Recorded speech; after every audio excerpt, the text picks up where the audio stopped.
పొరుగు రాష్ట్రంలో ఏ పనికైనా అవస్థలు, గంటల కొద్దీ క్యూ లైన్లలో ప్రజల అగచాట్లు. ఏపీలో ప్రజల ఇంటి వద్దకే ప్రభుత్వ సేవలు, సచివాలయ సిబ్బంది, వాలంటీర్ల ద్వారా ప్రజల ఇంటి వద్దకే సేవలు. పొరుగు రాష్ట్రాల్లో ఏ ప్రభుత్వ సేవ, సహాయం కావాలన్నా పెద్ద పెద్ద క్యూ లైన్లలో గంటల కొద్దీ నిలబడి దరఖాస్తు తెచ్చుకోవాలి. దాన్ని తెలుసున్నా, చదువుకున్న వాళ్లతో దాన్ని నింపించి సరైన ఆధారాలు, పత్రాలు జతచేసి సంబంధిత ప్రభుత్వ కార్యాలయంలో ఇవ్వాలి. ఇచ్చేశాక నాయకులతో చెప్పించుకుని అధికారి చెయ్యి తడిపితే తప్ప మన దరఖాస్తుకు మోక్షం కలగదు. కులం సర్టిఫికెట్ అయినా, నివాసం, బర్త్, డెత్ సర్టిఫికెట్స్ అయినా, చివరకు విద్యార్థులు స్కాలర్షిప్ పేపర్లు అయినా ఇలాగే ప్రభుత్వానికి చేరాలి. ఆ దారిలో అందరికీ చేయి తడుపుతూ ఉండాలి. ఆ తరువాత వాటిని తమకు వస్తున్న మామూళ్ల స్థాయిని బట్టి వాటిని క్లియర్ చేసి ఆయా పథకాలు ప్రజలకు వర్తింపచేస్తున్నారు.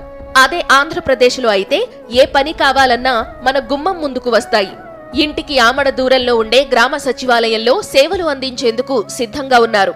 ఇక్కడి సిబ్బంది ప్రజలకు సంబంధించిన ప్రతి పనిని అత్యంత జాగ్రత్తగా చేస్తూ ప్రజల మన్ననలు పొందుతున్నారు.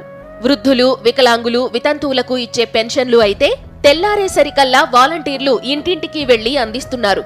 ఇవి కాకుండా ఎలాంటి సంక్షేమ పథకమైనా ఎవరి ప్రమేయం లేకుండా, సిఫార్సులు, రికమెండేషన్లు లేకుండా నేరుగా అర్హులకు అందించే బాధ్యత సచివాలయ సిబ్బంది, వాలంటీర్లు తీసుకుంటున్నారు. అర్హత ఉండి నాకు ఈ పథకం అందలేదు అనేవాళ్లు లేకుండా సంతృప్త స్థాయిలో అందరికీ పథకాలు అందిస్తున్నారు. దీనిలో ఎక్కడా రూపాయి అవినీతి లేదు. ఎవరి కరుణా కటాక్షాలు అక్కర్లేదు. పెద్దవాళ్లతో చెప్పించాల్సిన పని లేదు.